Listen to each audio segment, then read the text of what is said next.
Hari ini limited edition. Nike rilis sepatu X apa? Limited edition. Cuma berapa? 1000 pasang. 1000 pasang Nike ini dirilis. Siapa cepat ya dapat. Seminggu kemudian Cinanya 10.000. Tolong.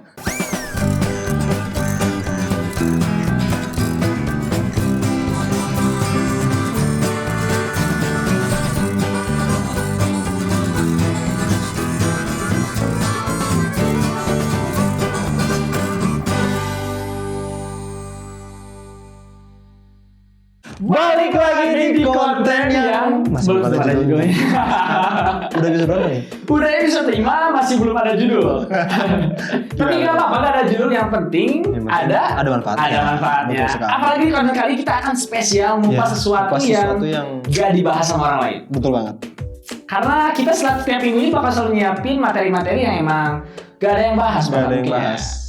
Seperti kasus nggak ada kata. Nggak ada. Ya, karena harusnya ini seru banget bahasan soal ini. Kali ini bahasannya bakal banyak dagingnya banget. Kayak kontennya Dims the Meat Guy.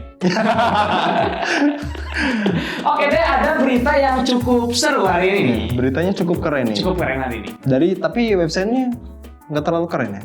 Kelak listrik. Lanjut nih. Tapi ini websitenya nggak terlalu keren. Soalnya websitenya main-main.id. Websitenya main-main. Namanya main-main, beritanya gak mungkin main-main. Gak mungkin dong. Kita sebutin. Kita bacain. Terima kasih buat main-main.id udah upload beritanya. Kita endorse. Beritanya gini, 2 brand streetwear legendaris Converse dan Stasi rilis sepatu kolaborasi. Ngeri banget. Sama Stasi loh. Converse, Stasi, 2 sepatu yang emang punya masa yang gede banget ya. Gede banget, betul banget. Mereka ketemu di satu collab yang ngeri banget. Dan menurut gua collab kali ini cukup bisa menarik perhatian, di mana Stasi dan Converse ini masih punya fans fanatik. Ya, mereka punya fans fanatik masing-masing. Jadi kalau mereka ketemu fanatik dan fanatik ya. Combine. Nah, nggak perlu lagi. Tapi by the way, yang bakal kita bahas sebenarnya nggak penuh tentang si ininya, Converse sama Stasinya. Ada hal lain yang bakal nanti kita sedikit diskusiin lah. Ya, betul sekali. Tapi langsung aja kita sekarang bahas dulu tentang apa sih collabnya. Tentang apa sih? Dimulai dari kita visualnya aja dulu ya. Dari desainnya ini keren sih. Ya, tapi ya ada abang Converse biasa. Converse pada umumnya. Ya, karena bedanya di bagian luar ini ada logo bordir dari bintang.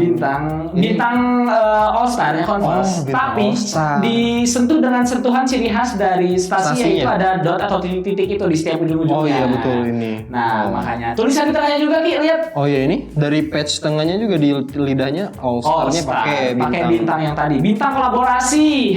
#bintang kolaborasi, guys. Tapi by the way ini nggak ada ininya loh. Nggak ada apa? Patch yang biasa di luarnya. Iya, di luar bagian. Apakah ini sepatu KW, Ki? Nggak ada logo Converse yang ini. KW dong berarti kalau nggak ada logo Converse-nya. Nggak ada logo Converse KW.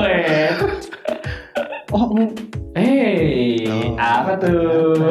Ternyata nyempil di dalam. Ternyata logo Converse ya ada di bagian dalam sepatu, di bagian dinding sepatunya. Iya, di dalam sini loh. Percuma dong dibikin. Iya, ada di bagian dalam. Itu murni bahwa ketulusan itu ada dalam hati. Nggak di luar.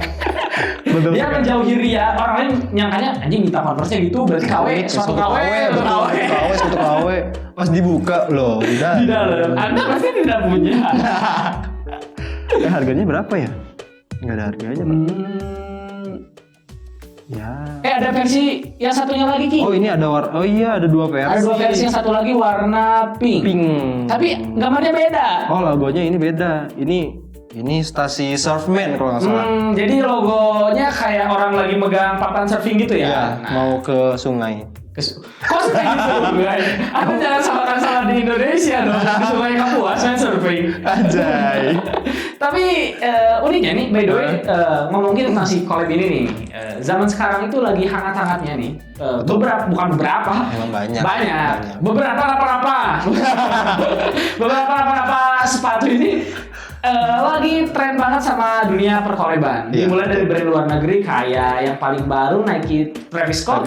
Terus dari brand lokalnya ada Ventela Papa Gading lah, Aero Street Proma, Oki Jelly Drink, Energen. Pokoknya pakai akhir bulan. Buat Anda yang anak kosan. Erosi sudah empati pada kalian. Emang marketnya buat mereka kayaknya deh. Marketnya buat mereka. Tapi by the way, karena sekarang udah seramai ini, pasti ada awalnya dong.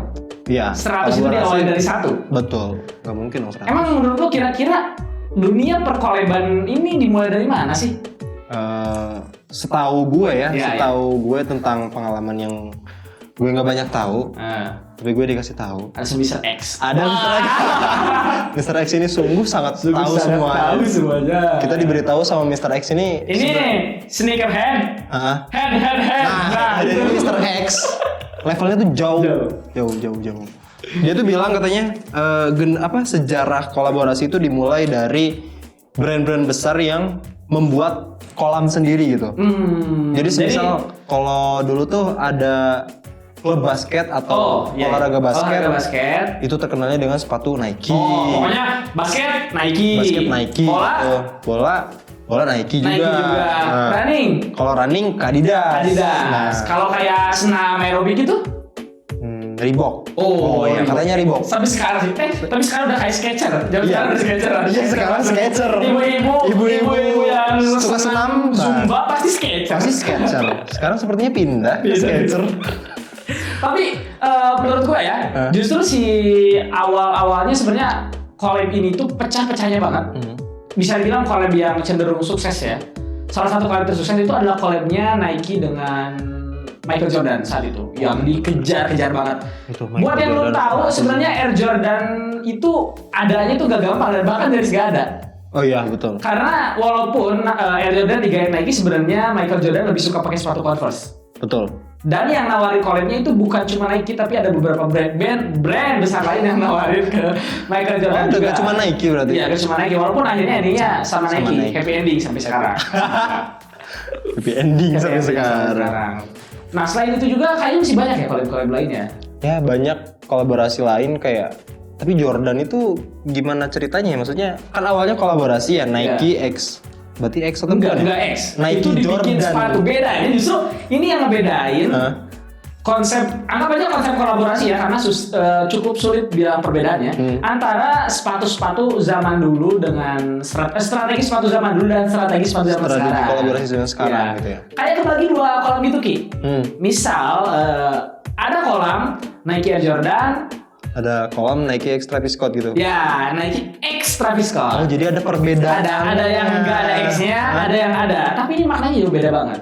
Betul banget. Kolomnya Air Jordan, ada Nike Air Jordan, ada Converse, Taylor, Adidas, ada Stan Smith. Sementara di yang ada XX-nya ada Nike, Scott, ada Sakai, ada banyak lah Adidas. Banyak ada Ventela, Papa Gadi. Anda cuma tahu itu doang. Karena saya bingung aja. Soalnya saya ngefansnya ke mantan istrinya. Saya nunggu collabnya nggak ada. Collabnya malah sama suaminya. Kalau sama istri. Nggak beli dulu dah. Ya? Ditunggu kolaborasi sama istri, sama mantan istrinya. Tapi justru dulu tuh ada etika unik, di mana ketika satu brand nge-guide sepatu jadi sejenis brand ambassador, sejenis sepatu, seorang influencer jadi brand ambassador punya etikanya, di mana si orang tersebut disuplai barang-barang dari brand, misal topinya Nike, ininya Nike, tapi dia gak boleh pakai barang dari selain Nike, terutama kompetitornya. Oh iya? Iya. Jadi misalkan kalau kita dijadikan apa tadi brand ambassador tuh? Iya. Brand ambassador dari Nike kita nggak boleh pakai brand Adidas. Iya, karena udah sama sekali. Iya, sama sekali. Karena udah disuplai. Kalau masalah ada salah satu kasus dari dunia sepak bola. Yang tahu boleh tulis di kolom komentar ya ceritanya. Intinya gitu. Dia pakai sepatu yang enggak dari pemilik, enggak yang dari dia endorse. Sepatu atau barang lain yang gitu intinya ada di dunia sepak bola. Oh, seperti gitu ya jadi ya. Tapi lumayan juga ya gratis dari brand itu dapat gratis ya produk-produk gratis ya. Iya, bukan lumayan sih itu lebih ke mantap. Tapi kalau dijual ya kalau gitu? Oh iya ya, gimana kalau dijual? Iya, enggak sih, sebenarnya itu brandnya yang pintar dikasih karena nggak akan dijual ya kan. Makanya kan semua orang endorse. Iya juga ya brengsek. Ngomongin soal Nike Jordan tadi itu kan kolaborasi dari Nike dan Nike sama Jordan gitu ya. Dan jadi sekarang kayaknya kalian udah bisa ngebedain deh kalau tadi udah ngerti kan, maksudnya perbedaan konsep strategi sepatu zaman dulu ketika nge-guide salah satu influencer dengan Yang zaman sekarang. Dulu tuh ada Air Jordan, Sam Taylor sama Stan Smith. Tapi kira-kira ada lagi gak sepatu yang mungkin konsepnya kayak tadi tapi nggak banyak orang tahu ada? Kalau Yeezy tuh dari Adidas atau dari Nike? Nah, ini bukan itu Ki. Enggak, apakah Yeezy itu seri sepatu? Yeezy itu seri sepatu. Oh iya, gitu. Kan ada Adidas Yeezy kalau sekarang ya? Iya, ada. Kalau dulu tuh, tapi by the way dulu kata Mr. X, Yeezy ini pernah kolaborasi sama Nike. Ada Nike Air Yeezy. Itu harganya juga macam berapa ya? Ribuan mungkin sampai $4.000 kalau nggak salah. Anjir, $4.000 sekitar 50 sekian juta. 50 sekian juta. Iya lebih. Iya, 50 sekian juta intinya. Cukup. Dan rahasianya nih buat Anda yang hidup sudah bertahun-tahun tapi tidak tahu rahasia ini. Anda rugi. Apa tuh? Yeezy itu adalah nama orang. Siapa nih? Kanye West. Kita juga baru tahu. Ternyata Yeezy itu adalah apa, nama panggung gitu ya? Nah, sejenis nama panggungnya. Nama panggung dari Kanye West. Intinya gitu. Anjir, ternyata Yeezy itu Kanye West. Makanya sebenarnya kenapa dulu ada Nike Air Yeezy? Jadi karena si Kanye West ini dulunya sebelum ke Adidas sempat ke Nike dulu. Oh iya. Itu pecah juga di Nike-nya, emang bagus banget sepatunya. Iya betul. Sampai sekarang mahal. Karena lalu lalu pindah ke Yeezy dan nggak kalah pecah. Betul. Malah bisa dibilang lebih pecah dari apa kolaborasi yang lain lah. Limited edition, konsep limited edition itu beneran limited edition. Karena dulu tuh strategi si collab ini tuh karena banyak ini tembak sana sini, dimulai dari awalnya kan collab itu konsepnya kayak tadi konsep legend. Misalnya nge-collab dengan legend kayak Michael Jordan, siapalah, Taylor kayak gitu. BTW kalau ngomongin kolaborasi sama legendaris, kenapa dari dulu nggak ada brand yang kolaborasi sama Michael Jackson? Iya juga. Anjir, kebayang nggak sih? Malah lebih kepikiran Michael Jordan daripada Michael Jackson. Padahal sama Michael kan? Coba aja kalau dulu ada yang kolaborasi sama Michael Jackson, anjir. Pecah. Pasti pecahnya lebih dari Jordan. Pasti pecah karena rajanya pop dunia boy. Gila boy, siapa yang nggak kenal Michael Jackson? Siapa yang nggak kenal? Bahkan pas gua baru lahir langsung disebutin Michael Jackson adalah pop terkenal. Anda harus kayak Michael Jackson. Alhasil belajar jalannya nggak normal, mirip kayak Michael Jackson. Oh iya benar. Tapi justru si collab ini kan dulu emang ibaratnya konsepnya kayak tadi kan, collab dengan ibaratnya dibikinin sepatunya lah, dijadiin. Bukan cuma sekedar collab sekali kontrak, dijadiin karakter. Ya karakternya kan, dimulai dari tadi yang Jordan, terus maju ke sini mulai ke collab dengan influencer yang terkenal lah, terkenal. Dan sampai akhirnya collab ini mulai masuk ke ranah di mana kolaborasi cukup jadi hal yang gak eksklusif lagi. Iya betul. Karena kesana kesini, maksudnya ibaratnya brand sepatu dengan brand apa yang gak nyambung, ibaratnya gitu kan. Iya, contohnya kayak yang kau apa Ki? Aerosmith X siapa? X Proma. Itu kan udah nggak ada X Energen itu emang sobat akhir bulan. Ya Allah. Nah justru karena acak-acakannya ini ternyata brand-brand besar seperti Nike ada. Sebenarnya sebelum itu sih, jauh sebelum adanya Aerostreet, si konsep collab ini udah cenderung mubasi karena udah banyak lah, udah pada ditiru oleh brand-brand lain. Akhirnya si Nike ini mutusin buat bikin strategi yang namanya strategi limited edition. Katanya. Yakin limited edition emang limited. Sekarang mah ngomongin limited edition susah lah boy. Susah. Hari ini limited edition. Nike rilis sepatu X apa? Limited edition. Cuma udah 1000 pasang. 1000 pasang Nike ini dirilis. Siapa cepat dia dapat. Seminggu kemudian Cina-nya 10.000. Tolong.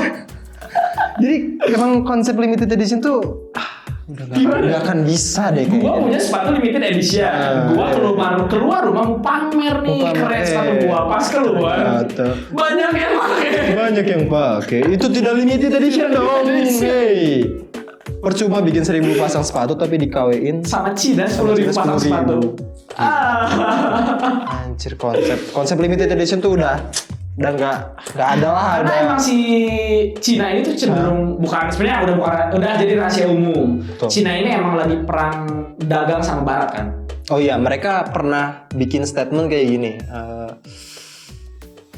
Dunia itu lagi apa sih, maksudnya siapa yang mengontrol dunia gitu. Iya. Dan kapitalis kan ternyata akhirnya mereka ngebikin mereka melawan kapitalis karena itu. beberapa negara ya emang tidak mampu melawan perbaratan, makanya Iya, Cina dengan kepintaran dan kerakyatan yang banyak di mana-mana ada.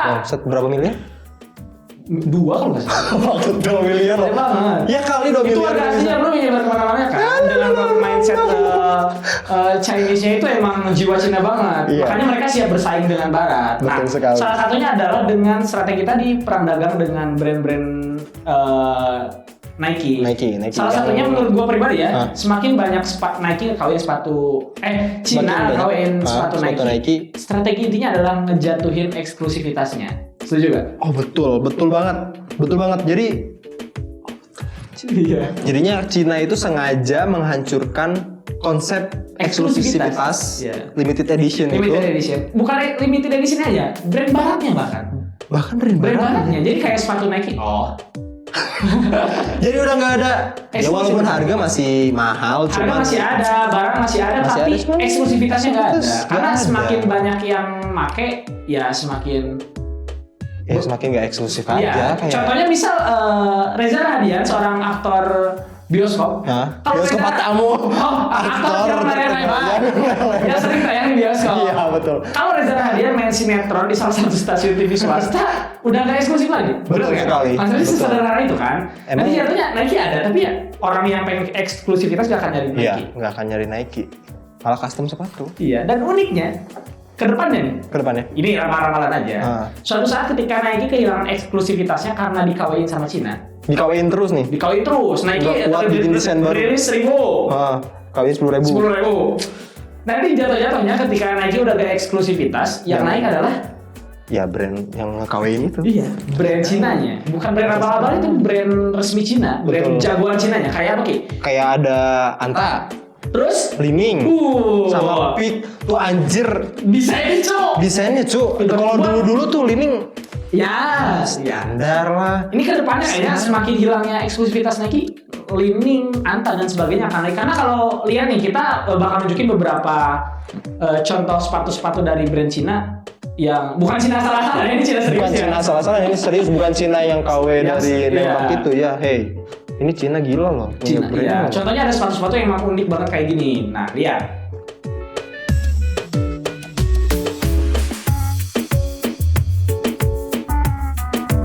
Nah, keren. Nah, gimana? Keren banget kan? Ya, bayangin kalau suatu saat brand-brand ini udah naik banget karena eksklusivitas Nike dan Adidasnya. Pokoknya brand barat yang emang udah hilang. Karena strategi kita di Nike ngilangin eksklusivitas pakai nge-KW-in sepatunya. Emang agak jahat, cuman ya perang namanya juga perang dagang. Kalau para desainer Nike kewalahan dengan konsep KW dari si Nike ini, ya berarti desainernya apa ya? Iya, ya idenya habis. Tembak terus. Kehabisan ide, nggak boleh dong, nggak boleh kayak gitu. Iya, nanti ngejebak brand lokal.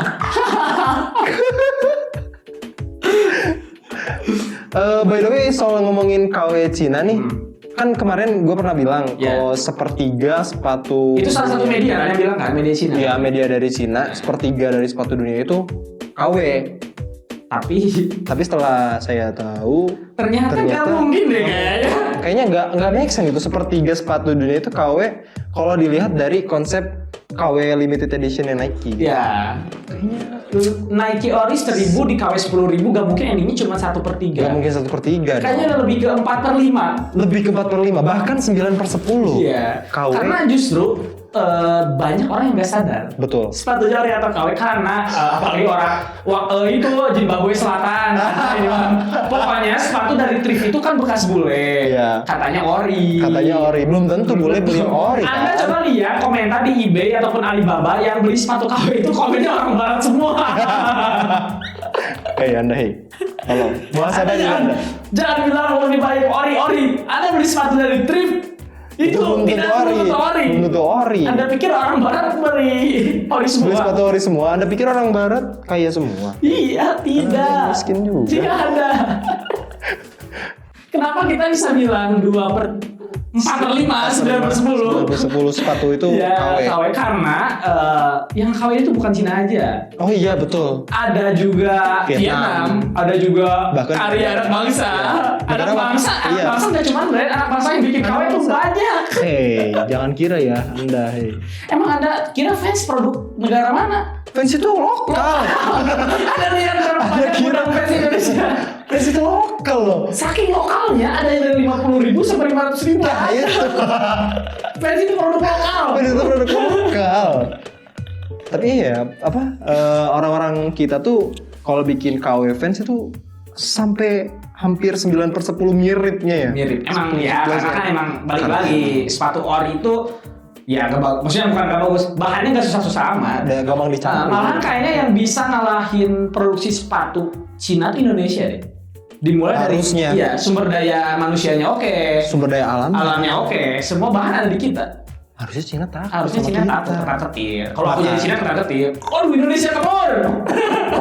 Makanya sekarang dia ngedeketin. Iya. Presiden kita. Enggak boleh gitu, itu bukan ranah kita Ki. Udah enggak jadi ya. Baso, biar oke biar.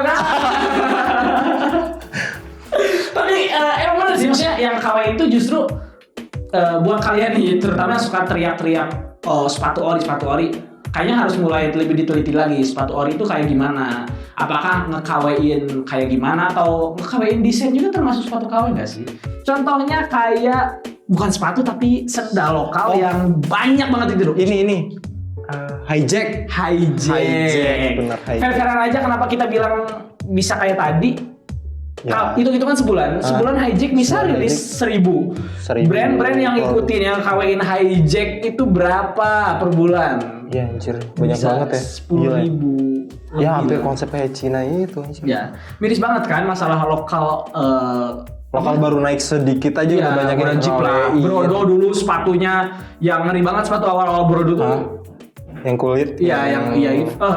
Lupa serinya tapi itu bagus banget ditembak. Akhirnya tembak mati gitu kan. Iya, jadi gimana? Di saat orang lain nyari diferensiasi, ini masih nyuri-nyuri konsep orang lain. Hijack lah, gak usah munafik lah. Kalian kalau lihat di Shopee sendal yang mirip, awalnya hijack kan? Awalnya hijack, tapi banyak banget sepatu orang KW yang mereka asal cari keuntungan aja tanpa membangun brandnya kayak hijack. Iya, berarti yang ngebikin pertama kali siluet sendal sepatu keren itu tuh hijack. Hijack, entah mengadaptasi dari mana atau mereka original, tapi di Indonesia yang pertama terkenal itu hijack.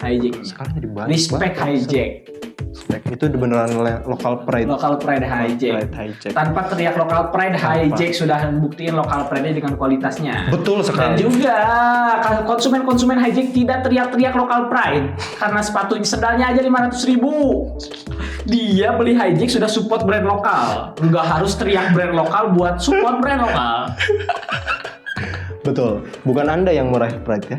Iya. Itu beneran local pride. Iya. Hijack tuh nggak perlu pembelaan local pride, hashtag local pride.